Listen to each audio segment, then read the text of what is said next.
Africa as you've never seen it before. For the first time, a unique camera and trained observers reveal a new world. Their images may change your view forever. This is the picture you're used to seeing, a herd of wildebeest on the move across the vast, untamed wilderness of the Serengeti. And this, the animal portrayed as the noble king of the beasts, along with his fellow hunting experts, supposedly lording it over their domain.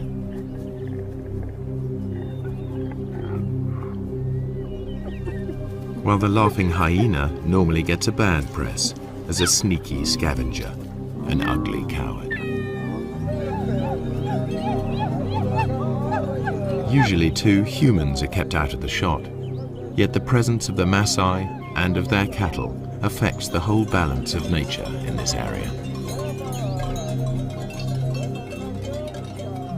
Now, the most sensitive low-light camera in the world shows you truer images.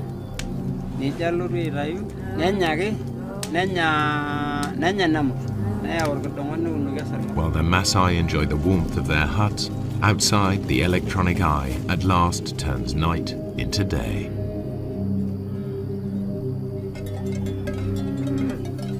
In the pitch black, unexpected scenes challenge conventional expectations.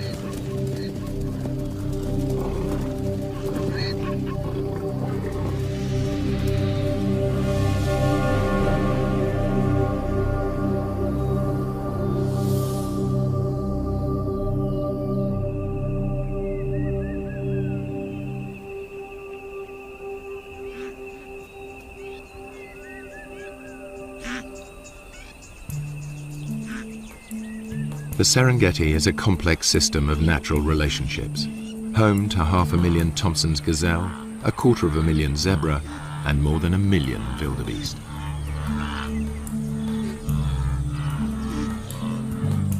The wildebeest are the stars of the spectacular migrations as they follow the rains to lush grasslands.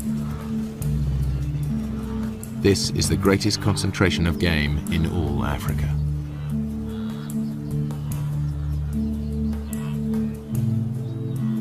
Their numbers attract the top predators, 3,000 lions in numerous prides. But by day, contrary to what most films show, the big cats are not a serious threat to the herds. Good eyesight and safety in numbers protect the wildebeest. This lion certainly acts like a natural killer. By contrast, the hyenas are just hanging about.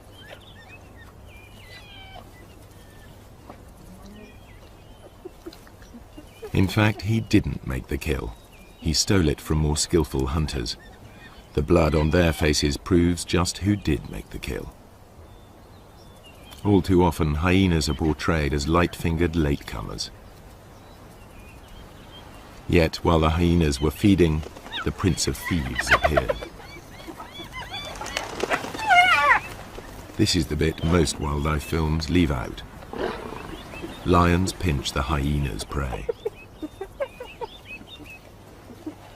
Far from scavenging for a living, 9 times out of 10, hyenas make the kill.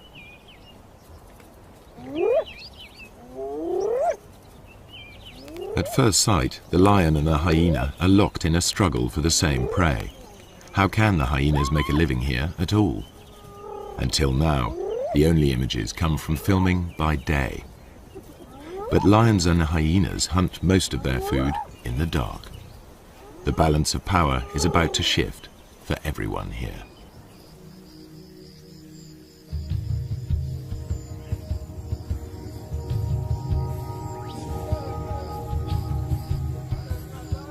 Serengeti straddles the border between Kenya and Tanzania. But the Serengeti plains stretch far beyond the park boundaries, and to the east live the Maasai with their cattle. At dusk, they retire with their herds to the safety of their villages, or bomas.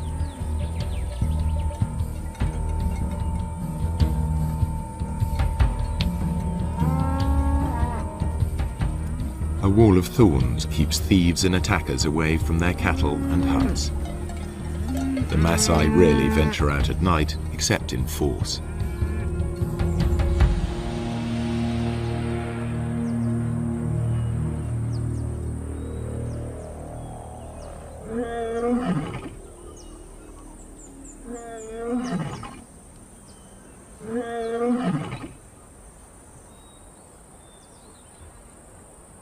Empty by day, the grazing land suddenly looks rather full, and these cats are not here for a nap. This is the only camera capable of recording what now happens. Technology also allows researchers to make a call to the animals themselves.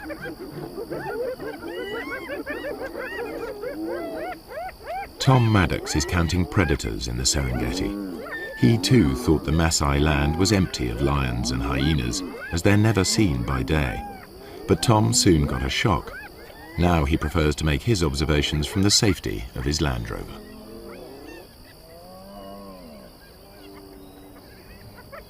We use this technique that we call call-ins, and we basically have a tape of hyenas on a wildebeest kill. And when hyenas are on a kill, they make these whooping noises and these fighting noises. There's also a lion on the tape and it's fighting with the hyenas, and there's all this big commotion over this kill. And we play this tape on speakers on top of the car. And because lions and hyenas both rely on scavenging quite a lot in their diet, when they hear this tape, a lot of them will come in and they'll investigate it, thinking they're going to get a free meal. It was amazing where they come from. They just kind of melt out from the bushes in places you'd never have imagined a lion could have hidden, often quite close to where I was doing the call-in. And then it was equally amazing once the call-in's over, once they decide to go back under cover, usually about the time that the Maasai are starting to come out of the bomas around 7 o'clock. Again, the lions will melt straight back into the bushes. 1 minute the line's there, the next minute it's gone completely, and I know it must be sitting there somewhere, and they're so hard to find again. The ultra-sensitive camera is many times more powerful than Tom's military scope.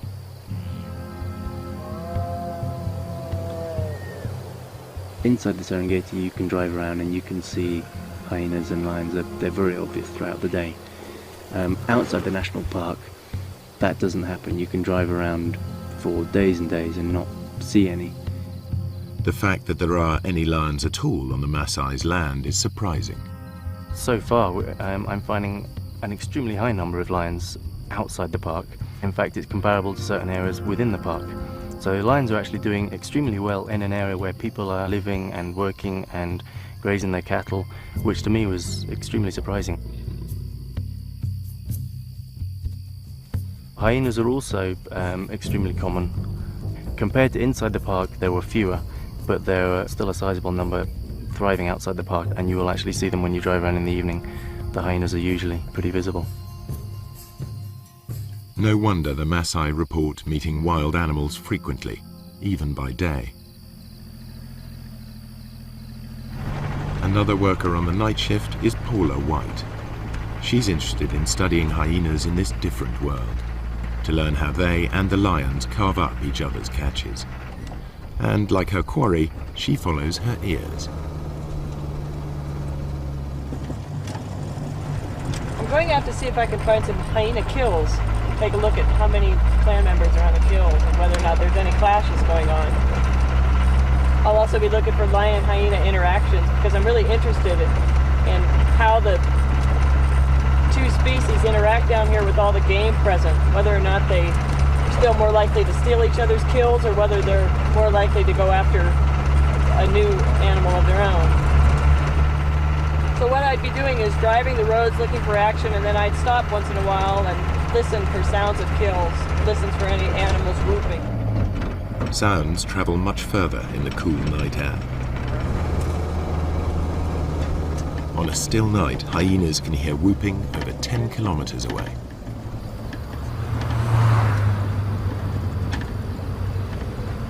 I think lions too are attracted to that sound and a number of other groans and squeals that usually accompany a hyena kill. It's a really exciting scene.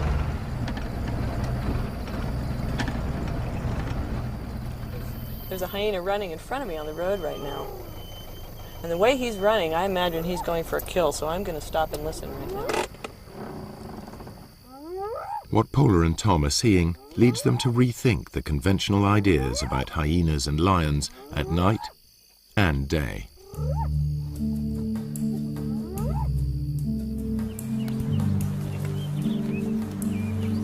The Serengeti's two top predators both hunt zebra, wildebeest and gazelle. It's a mystery how they survive when they appear to compete for the same prey.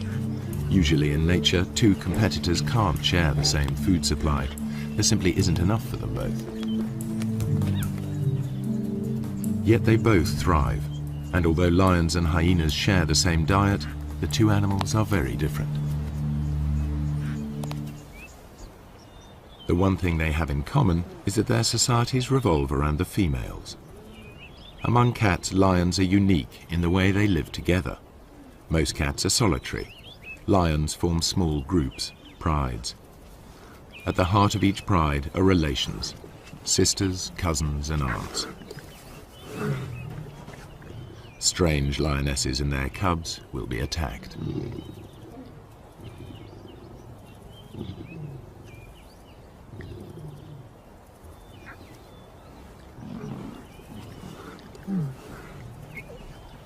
They cooperate to raise cubs. Lionesses will even suckle cubs of other pride members.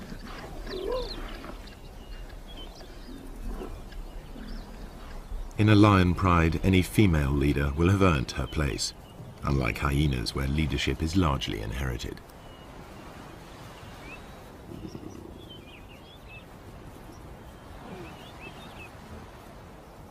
At times the males are absent, at others they hang out with the females.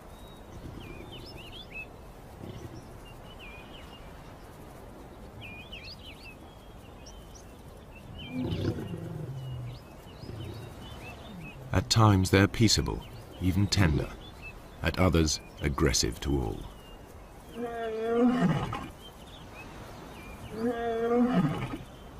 In spite of their smaller size, lionesses not only retaliate, they may even pick fights with the males.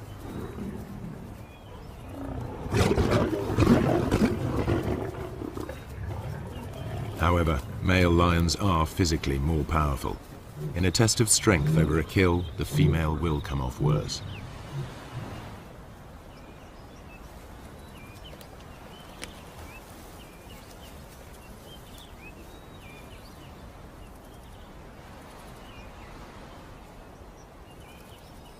Spotted hyenas live in large clans, averaging 50 or more members. But the whole clan is not always together. Individuals and small hunting groups spread out over the plains in a living net.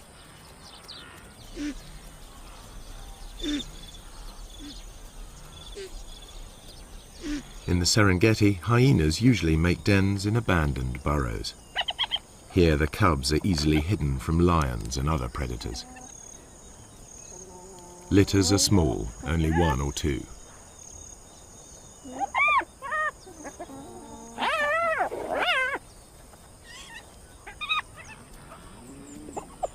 Hyena society is maintained by the rank that each animal inherits. If mum is high-ranking, they'll be high-ranking too, provided they've inherited her strength as well. Females may fight females, but males hardly ever fight amongst themselves, and certainly wouldn't dare attack a female. Clan life is ruled by the females, who are almost a quarter bigger than the males.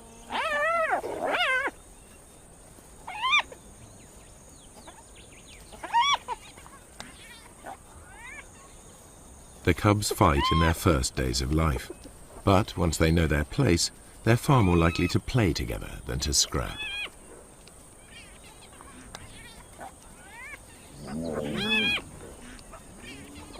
The males can behave as best friends, even if they're members of different clans.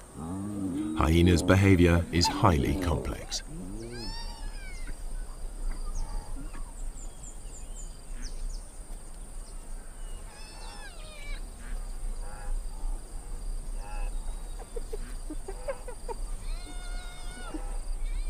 From weaning to fighting, much of what hyenas do still remains to be studied by scientists. Nonetheless, the most marked difference between hyenas and lions is in how they hunt. All animals built for the kill hunt in the same basic sequence. They begin by finding their victims. Next, they single out a target by scanning the herd. Later will come the approach, then the contact, finally the meal.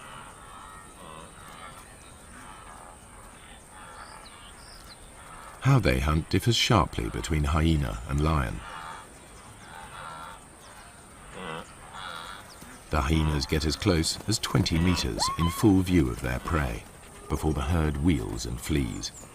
The hyenas will try to scatter the wildebeest before singling one out.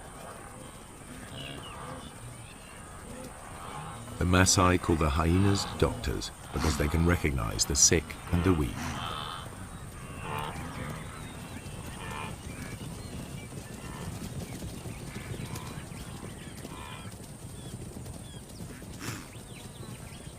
They run down their prey like wolves.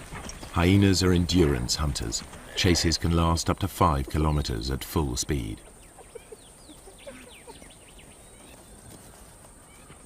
Lions can't sustain this. They are sprinters. After the rainy season, much of the Serengeti National Park is a sea of long grass. The lions use it to mask their presence. They approach unseen by careful stalking or occasionally by lying in ambush.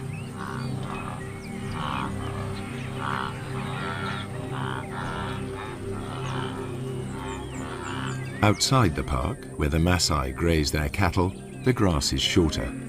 Any predator risks a confrontation with armed herdsmen. The lion sticks out. Not much chance of an ambush here. Hunting under cover of night makes more sense. As the sun goes down, life gets easier for the Serengeti's predators.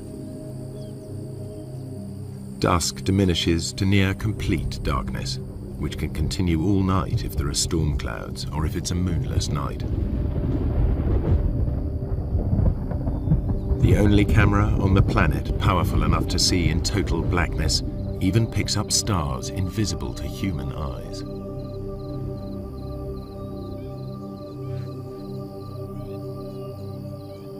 Suddenly, the landscape is illuminated as if by searchlight. Even so, humans can still only just pick out shapes. But to the grazing animals, it's as clear as day.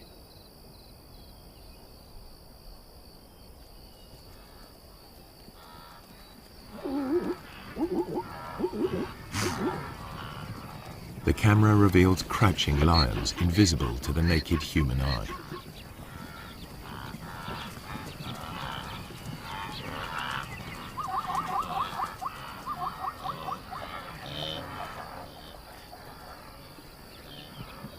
A night ambush could prove more successful.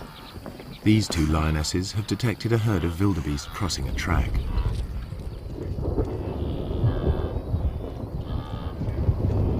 When the moon is up, the lions are limited to the techniques they use by day, stalking and ambushing. But it won't always be so light.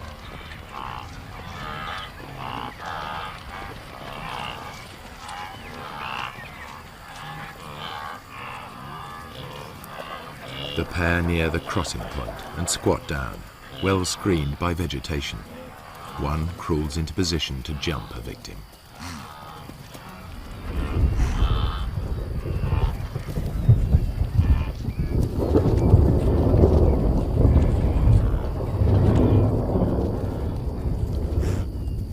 A quick dash and it's soon over.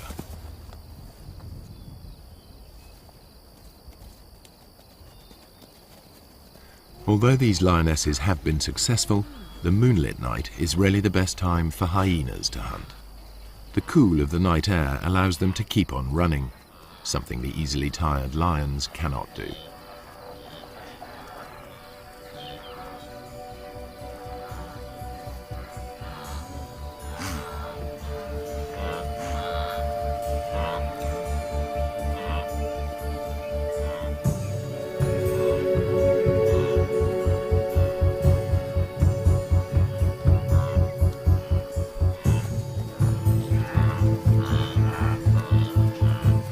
hyenas' behavior at night is something scientists are increasingly able to observe for themselves. I think I can hear a kill off in the distance, so I'm going to go in that direction. It sounds like there's lions coming in as well.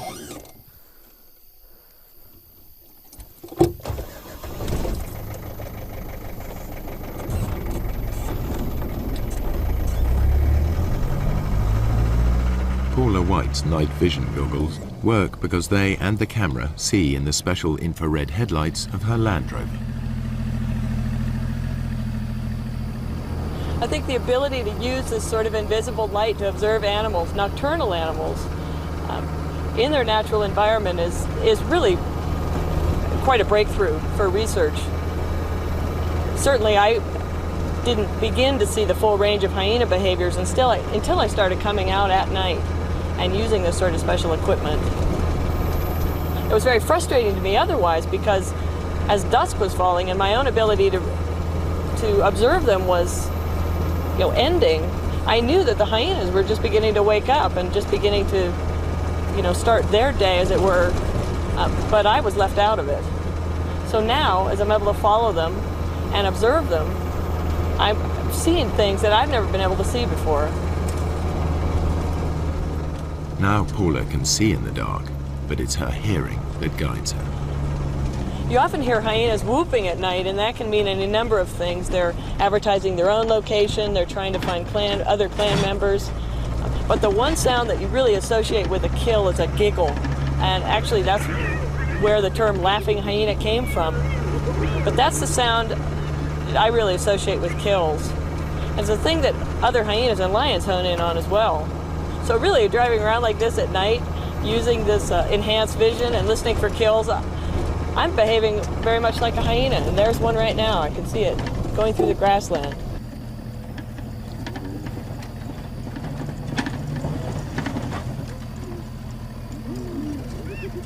A hyena's jaws are among the most powerful of any animal species. The sharp front teeth shear through skin and meat. Their jaw muscles are as big as a man's arm.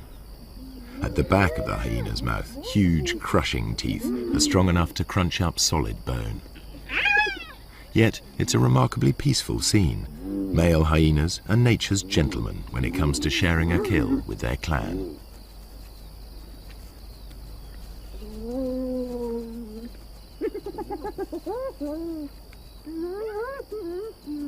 Although the hyenas gulp down their meal, lions arrive in time to take the food from their mouths.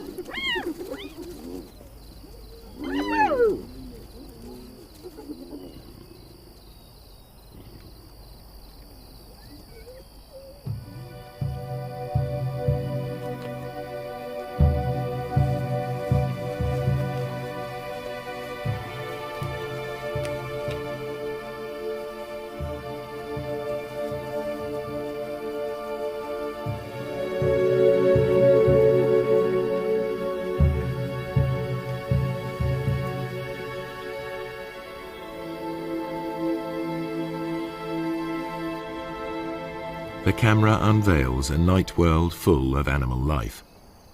Just how close these animals come to humans astonishes the researchers.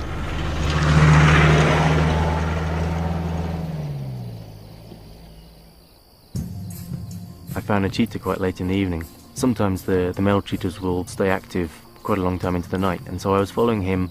It went past dark. It was about 7:30, 8 o'clock in the evening, and he was walking straight up the road, straight towards a Maasai village. And I thought this was going to be fantastic. I was going to see how close cheetahs would get to Maasai villages, and suddenly he went leaping off the road. Onto the road stepped 4 lions. I then carried on following them instead, and they went almost within sight of the village. The village was just over the next hill. Lions will even break into Maasai villages in an attempt to reach the cattle inside. The Maasai mount a defense, but it's dangerous. The balance of power has switched. The nocturnal hunters are in their element.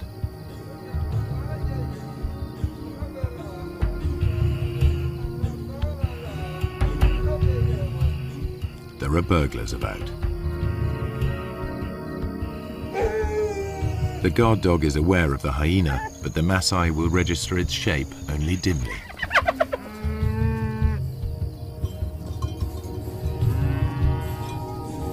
The men must rely on tracks to point them in the right direction.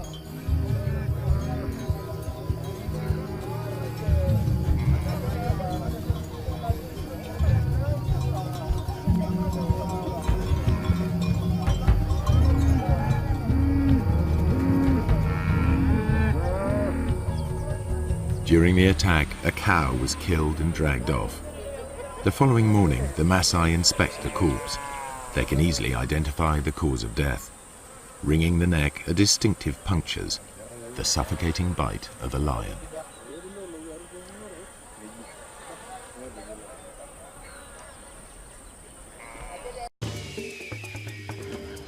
This show was created for you and your family to watch together.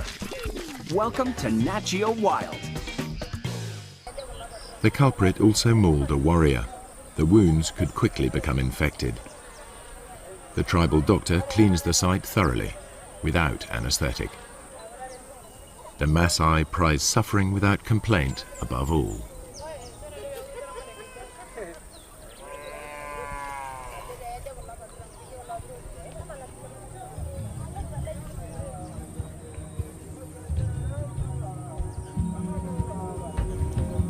The lion's assault will trigger a deadly surge.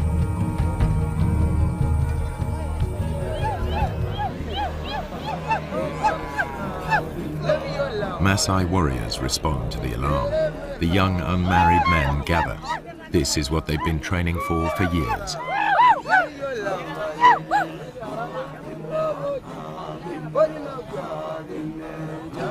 It's the supreme test of their stamina and self-control, and a test of their ability to bear pain without flinching.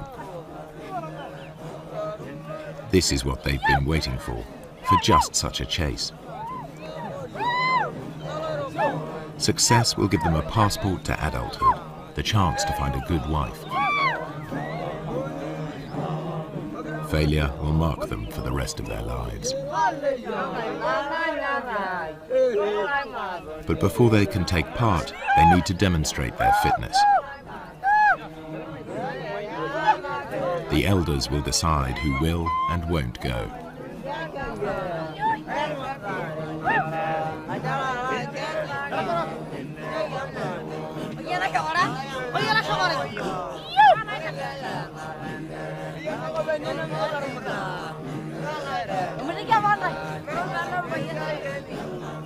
The warrior group arrives at the settlement where the cow was taken. Each warrior wields a long-bladed spear. They are also armed with short double-edged swords and lethal clubs. They're all experts in the use of these weapons, against animals as well as people. In many areas, the warriors are now outlaws, but in this part of the Serengeti, their ceremonies are tolerated. Lion hunting by the Maasai is illegal, but these warriors are so far from the towns, they are generally allowed to continue. A day of ritual begins with chanting and dancing to hypnotic rhythms.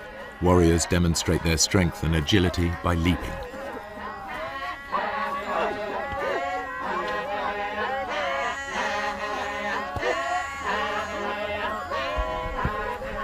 Fueled by intoxicating herbal drinks, they dance into the night.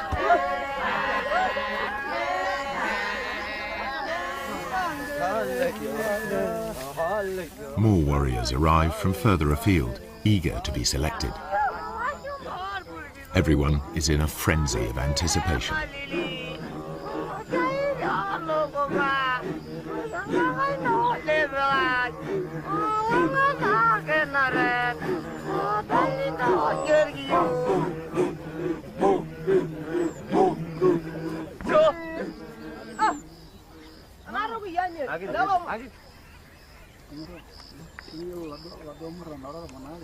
Ole Lembikas, a village elder, addresses the warriors. He sobers them by reminding them of the dangers ahead.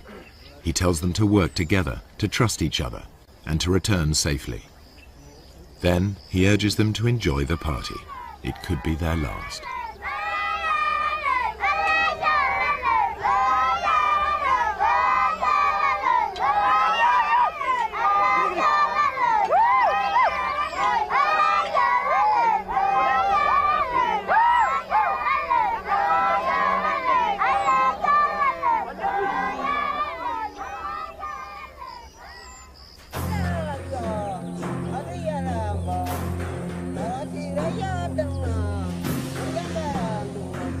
In the morning, two hunts unfold far apart.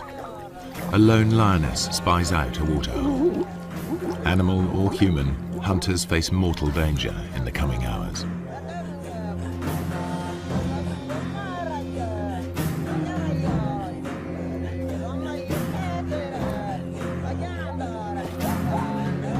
For lions, daytime hunts are the most difficult. For filmmakers, this is when it's easiest to film, so this is the image that's so often repeated. Prey unaware of the lioness hidden in the grass.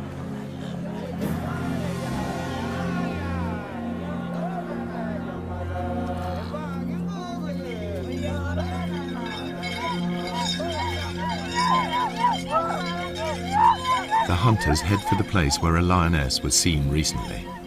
The one they believe killed the cow.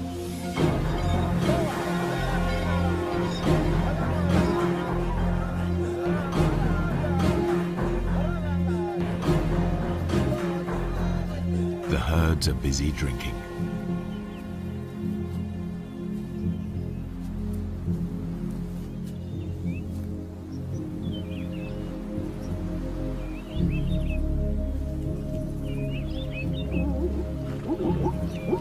Zebras have keen sight. Their bulging eyes give a wide-angle view of danger.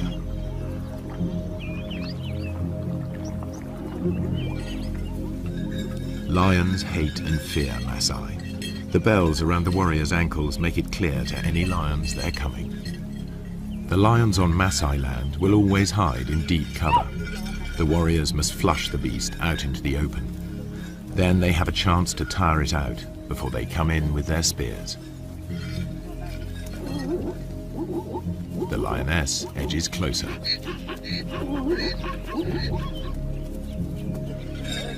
The warriors' search may last all day, covering up to 40 kilometers. The lioness's prey is within 30 meters.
They think it's all over. The warriors head back empty-handed. The lioness returns to collect the cub she left earlier.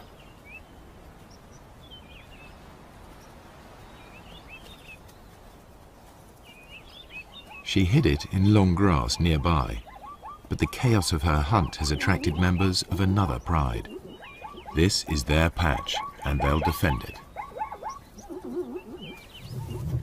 The mother calls to the youngster. Two other lionesses reach the cub first. They won't tolerate another female's offspring. They'll eliminate it.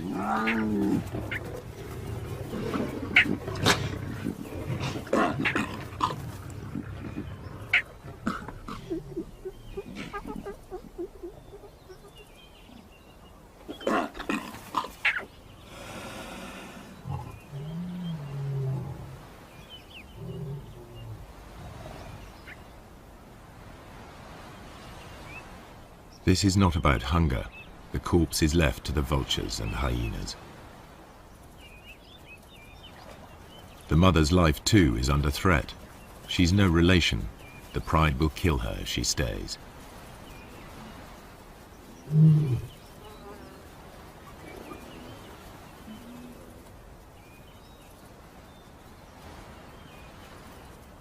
Outnumbered, without a territory of her own, she heads yet further away from the park. When lions roam, they are at risk, and so are their pursuers.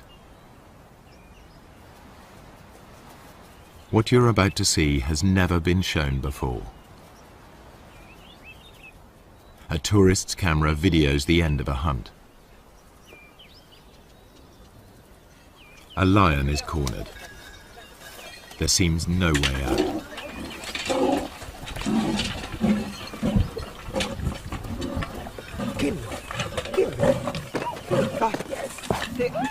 A warrior throws a spear.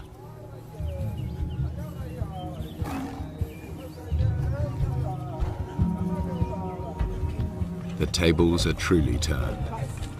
Teeth and claws strike home.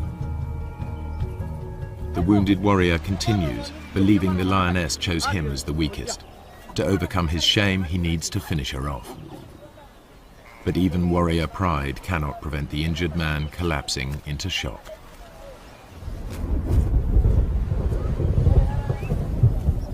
Meanwhile, the lioness dies of her wounds. She's wearing a radio collar, a park lion. Two different worlds clash. The Maasai collect a trophy, the scientists collect data. Each sees the lion in a different light. It's not a romantic, we like to live with wildlife kind of situation, but they never do something to the extent that if a lion is being a problem, they don't go out and try and kill every single lion that they can find in the entire area. I have great respect for them for tolerating them to such a great degree. In truth, the warriors have made a lethal mistake. The wrong lion has paid the price, and the outcome is nearly fatal for one Maasai.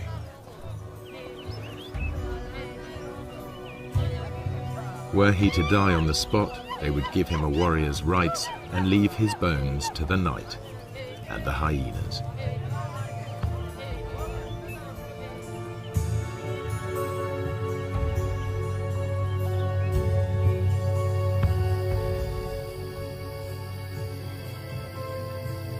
Night is the time of the four-footed hunters. Most hours are clouded over or feebly lit by faint stars.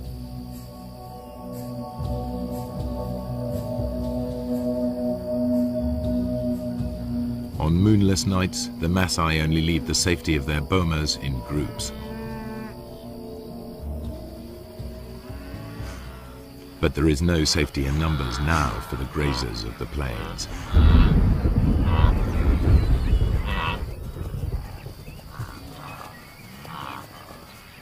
The darkest hours of the night see restless action.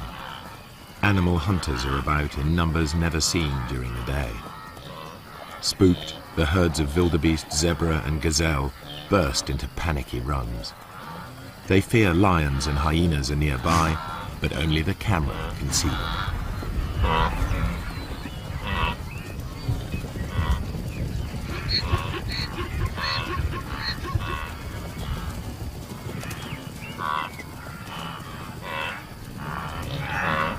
Not only the zebra are uneasy, a clan of hyenas is also on edge. They've made a kill in another clan's territory. It isn't long before one of the owners claims his rights.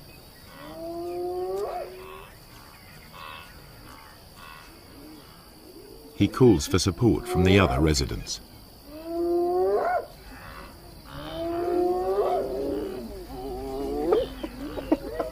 His clan bustles in to drive the invaders away.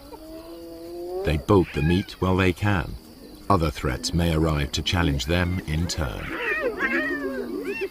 They remain watchful. This is truly fast food. The invaders will be back to recapture their meat. You can see this clearly in infrared light. But how do the animals see in these conditions? Like all the animals here, their eyes appear to glow. A mirror-like membrane doubles the available light. Then their brains enhance the images, filling in the gaps to see detail more clearly.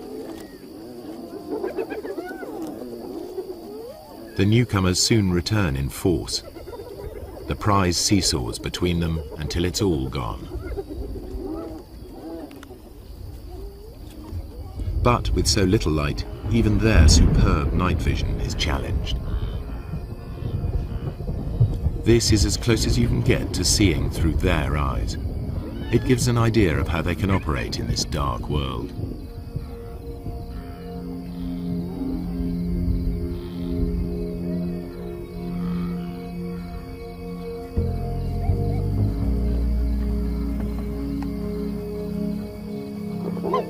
The lions and hyenas continue their battles, as if unhindered by the darkness. Once again, the lions have stolen the hyena's kill, but they all appear to be able to see exactly what's going on.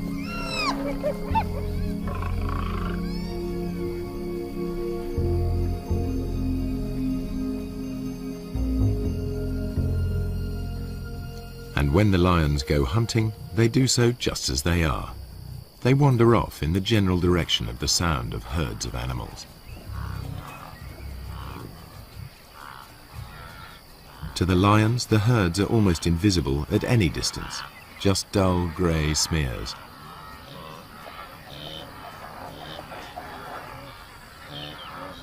But they can locate the grazers easily by sound and smell.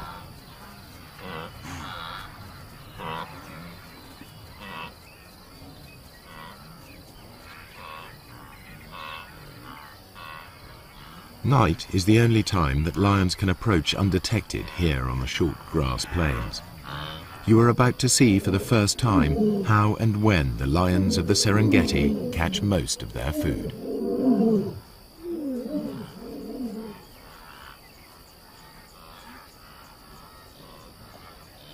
A Tommy dips his head to see whether or not he can see danger silhouetted against the sky.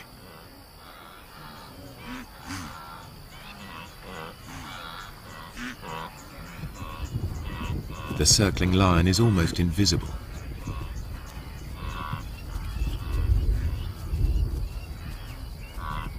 Bathed in infrared light, it stands out.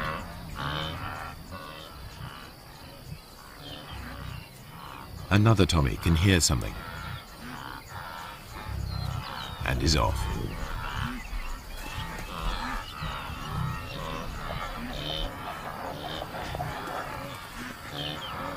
The lion's game plan is always the same. Get close to the herds, then spread out. They don't need to make any effort to hide themselves. Only their footfalls give them away. And because they're unseen, lions are no longer at a disadvantage as they approach their quarry.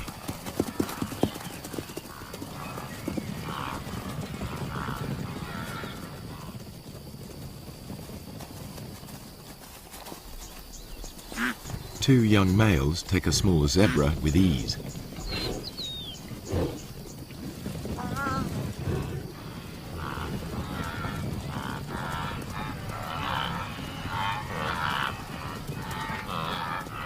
A lioness gives chase. A high kick lets her quarry escape.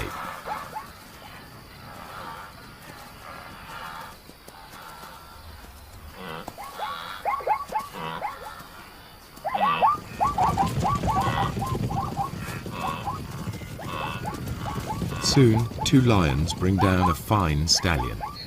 Saber-sharp teeth and meat-hook claws bury themselves into 300 kilos of struggle.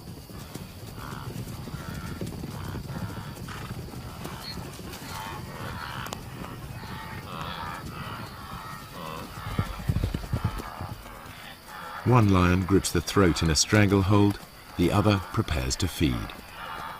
Their ability to keep a grip on their prey in pitch darkness makes the kill possible. Everything the camera has disclosed comes together. The apparent competitors for the same food survive because there are times when one is more successful than the other.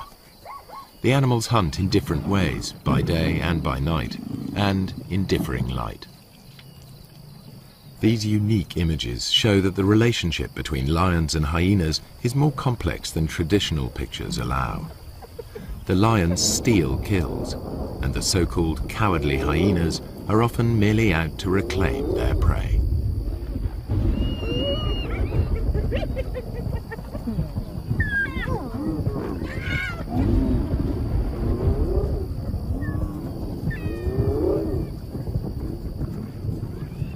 Don't say you've never seen a brave hyena. A thieving male lion is forced to take them on. The hyenas persist even though a single blow could be fatal. This frequent nighttime behavior has never been recorded before.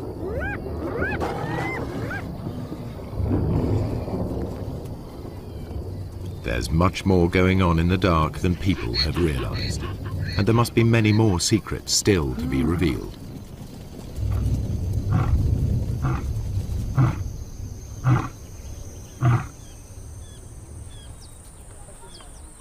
At dawn, the Maasai dismantled the thorns barricading the entries to their bomas. No lions or hyenas are to be seen outside.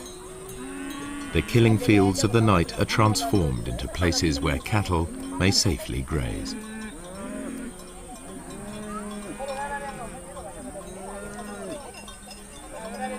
By day, everything is in the Maasai's favor. The cool of night and the light of the moon are ideal conditions for the hyena, a long-distance runner. But the darkest nights belong to lions, which can rely on built-in weapons and brute force.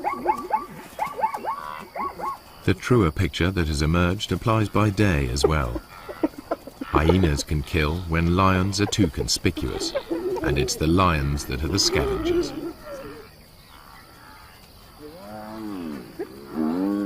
In the end, they don't so much compete as coexist, hunting in different ways and at different times. In the centuries that the Maasai have dwelt on the plains, they too have found a way of treading lightly on the land. Now, droughts and overpopulation bring challenges to their old ways.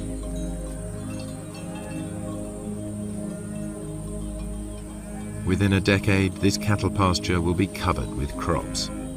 Predators and herds will be gone, only preserved in the zoo-like national park.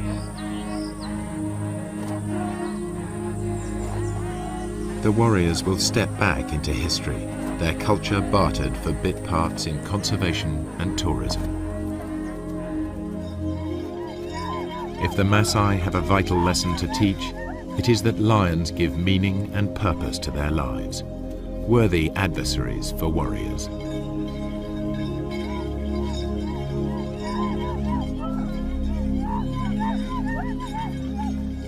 Their spears are already being beaten into plowshares. A patchwork of fields is appearing. Soon, fences will spring up. Nature's carefully crafted balance of power will be upset, animals and people in conflict. The picture that emerges may be starker, but it is more realistic. And never again will you be taken in by that well-groomed imposter posing as the king of the beasts.